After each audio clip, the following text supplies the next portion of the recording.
intelligence is the capacity to be aware of, control and express one's emotion, and to handle interpersonal relationship judicially and empathetically. Higher levels of emotional intelligence can contribute to a better performance in several areas, such as increased optimism, effective leadership skills, better change management, increased self-awareness, and effective participative management. This emotional intelligence thing will work towards that, right? Being optimistic and things that we do, right? It helps us to make people follow us, right? Improve your leadership skills. It also helps to better change management and also for an effective participative management. It works pretty well for better health and effective conflict resolutions, making people comfortable and putting them to ease. Proper balance between a personal life and work is something that you could achieve through emotional intelligence. It also works pretty well with increased likelihood of a promotion. Straightforwardness and composure, right, to the things that we do, and improved communication. Anyone with emotional intelligence improves his communication with his peers, with his people working around, and it helps in building employees' relationship. Persistence in achieving set goals and effective decision making. Decision making, when passed through the emotional intelligence or emotional quotient, the way it works is very, very different. It becomes really, really effective. Greater success in career, right? You could be able to go towards your career effortlessly, successfully. Stronger personal relationship and increased self-confidence also are few of the benefits of emotional intelligence. It could help to better problem solving, effective human resource handling. Handling people is a key thing. Someone who's good at emotional intelligence is technically be very, very good with handling people, handling different skills, handling different talents in the workplace, and ensure how well they could nurture it for the better way. The importance of emotional intelligence at workplace, when we talk, studies have found that high emotional intelligence can be greatly beneficial in workplace with respect to the following three categories: selection, derailment, and success. Let's understand each of these these categories and characteristics pretty clearly of how these things help in improving or are important for emotional intelligence. When we say selection, high emotional intelligence can be greatly useful to be selected in an organization and to prove oneself better than the other candidates in an interview. A survey conducted by the Department of Labor has found that in today's times, organizations are increasingly listing emotional competencies as criteria for new hires. Another survey conducted by the Graduate Management Admissions Council has found that most companies today are seeking MBAs with high emotional intelligence. Emotional intelligence is an important aspect for people to get into a role, because you could teach people different skills, but they want to see how someone has been working and how someone is at their emotional intelligence or emotional quotient. The second one we're talking about was derailment. High emotional intelligence can be greatly useful to prevent the derailment or total collapse of one's career. A study conducted by the Center of Creative Leadership found that a majority of the executives who faced derailment or total collapse of their career displayed certain common traits. These traits are extremely rigidity in dealing with people, poor relationships and their team members, and inability in leading teams. Another study conducted by Egon Zander found that a majority of managers who derailed had high level of IQs, expertise and intelligence. However, the cause of derailment of their career was attributed to the arrogance and disdain of teamwork. Derailment is a tough situation. Facing such a tough situation with emotional intelligence is easier. This third one we're talking about is success. High emotional intelligence can be greatly useful to achieve unparalleled success at your work. Several studies conducted in Harvard graduates and foreign service officers has found that the test scores of candidates' entrance exams did not always match the success of their career. Hay MacBur conducted a study on hundreds of executives at 15 global organizations, including Pepsi, IBM, and Volvo.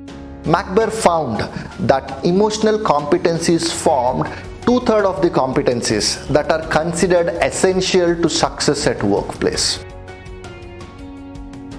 Also, an analysis of 181 jobs in 121 organizations was done by Daniel Goleman.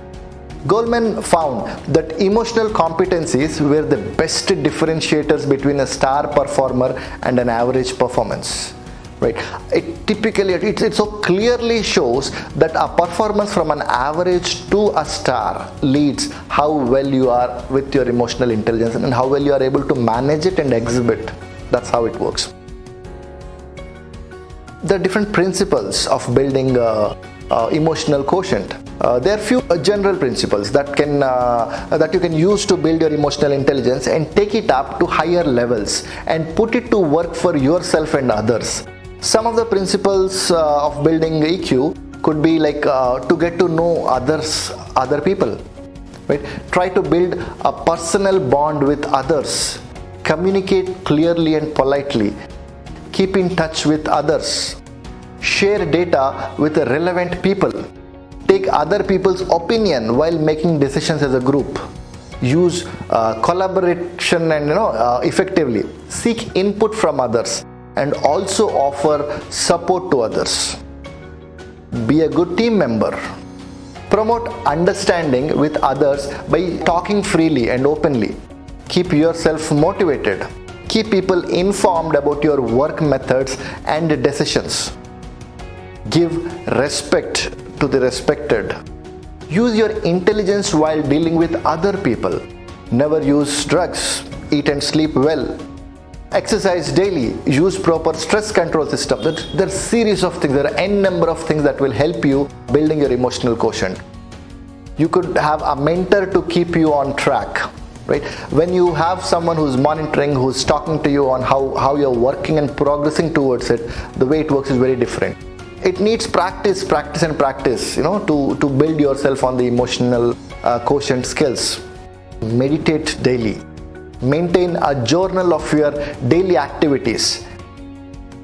Maintain an emotion log to keep a track and control of emotions. So people who have like a lot of emotional concerns in the beginning, it works really nice when you are able to keep a check on your emotions through your emotion log. When the moment you are aware of how your emotion is playing within you, you would have much better control or much better hold to control your emotions. Use proper feedback techniques to build rapport. Right. Feedback techniques nicely work when it comes to building rapport with others. Right. Your emotional quotient would work towards it, and that's your one of the principles I was talking about. There are few recommendations for training and development, and the few of them which you could suggest while considering individual trainings for enhancing emotional intelligence. As I was mentioning, emotional intelligence is a skill that can be worked on, that can be enriched, that can be mastered.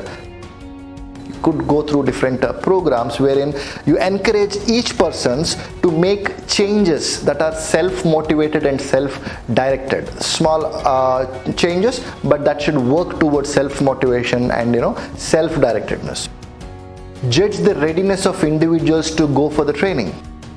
Administer assessments with proper care and instructions. Assessments really work well towards learning a lot towards this. Assess the individual skills, personalities, capabilities, and evaluate the job responsibilities and job profiles. Avoid any kind of regress in the progress of individuals. Motivate each individual to perform better. Every individual, motivation is something that everybody needs. Everybody needs every time. It's important for us to motivate people to perform better. Aim to reach clear and manageable goals. Set a goal that can be reached. Reach it. Celebrate the success. Set the next goal and work towards it. Give performance feedbacks. When feedbacks is given on a performance and given at a time of the task or the activity done, it works much better for them to correct their course of action and work ahead. Otherwise, feedback given much later would rarely help them for that particular task. In fact, provide proper offline support. As much support is available, that much good it would do towards the activity. Encourage verbally and through rewards. People love rewards. Anyone who is rewarded for their performance will really work towards it. Reinforce change. Provide models for emulations. Encourage more practice. You got to create a culture of using this, spreading this, exhibiting this, and then evaluate everything that works towards it. There are different techniques for building an ideal self. Building an ideal self is everyone should work towards it. The most important part, I would say, is working on self. As much you work on self, only then you would be in a position to work on anything else. Let's get in detail of each technique, and we will figure out how this could work for yourself.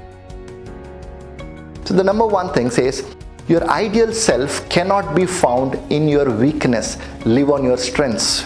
See, we always have our strengths and our weaknesses, and fortunately or unfortunately, most of us invest a lot of time, energy and money towards our weaknesses, not on our strengths.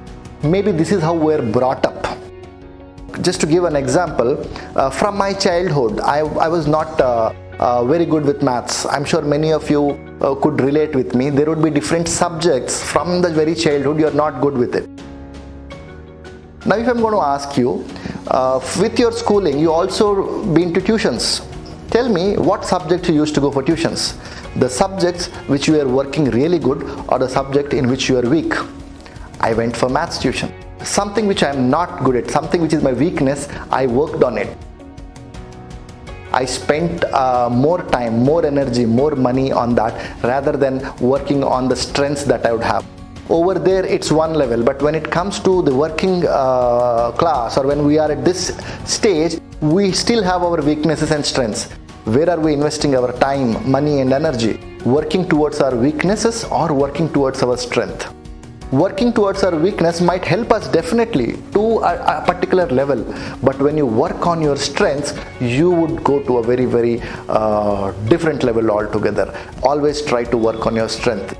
The second one, it talks about become the best at what you do best. People will respect and pay for the best. Everybody is unique. Everyone has something very interesting in them, something which is their key core strength, core skill, right, core talent in them. Nurture that. Work towards it. When something best out of you comes out, there might be n number of issues, n number of concerns with you, but then what works is always, once the best thing comes out, it works different. Like they say, a plant with lot of thorns is called as a thorn plant, but the moment a rose buds out of it, it is called as a rose plant. We don't call it a thorn plant. It might still have hundreds of thorns, but still this is called as rose plant. Become the best at what you do best. People will respect and pay for the best. If you let go of the past and embrace your present, your future is yours to choose. It is very important.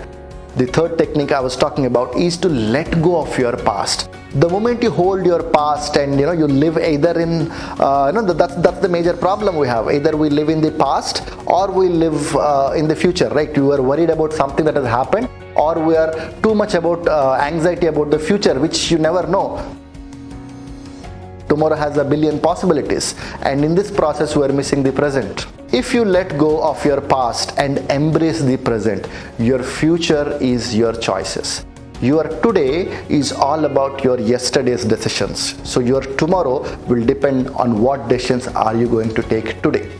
So be mindful about it and work towards it. The next technique is to sail off to a new destination. You must pull up all the anchors in life. We have so many things that are holding us back, right? We have so many deep-rooted things. If you want to move ahead, it is like walking. You can take a step ahead when you raise the foot and move. You cannot be standing in one place holding something and expect to move. No movement happens. You will be just in illusion that things are happening around. Sail off to a new destination. You must pull up all your anchors. In life, you would have had so many things that are holding so low. You could also take it as simple as working on your comfort zones. Something which you are comfortable doing it, something which you are happy doing it, and we just be there. The moment you come out of your comfort zone and try something really new, really different, you will see the kind of opportunities you will have there. That's what you need to work on. The next technique for building an ideal self. We all are diamonds in the rough, in needs of regular, and it needs regular cleaning and maintenance from professionals.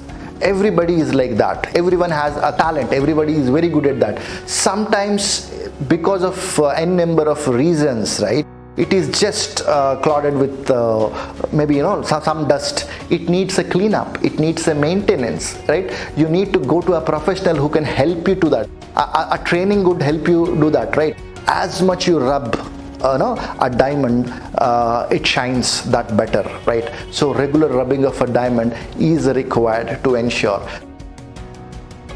So for your ideal self, look at it, what is it that, and see what is it that is covered with, and spend time, energy, spend resources, learn, train, get trained, right? And then help yourself to progress towards the next. The next technique is, if you plan to stumble on your ideal self, stumble you will.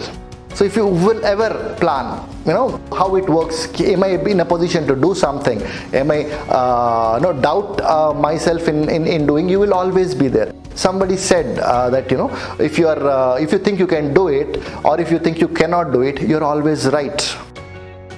So do not plan to stumble on your ideal self. Your ideal self is the support system for you, is the backbone for you.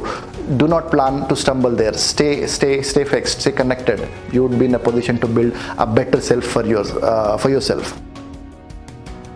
The next technique is, you must build your ideal environment before you can build your ideal self.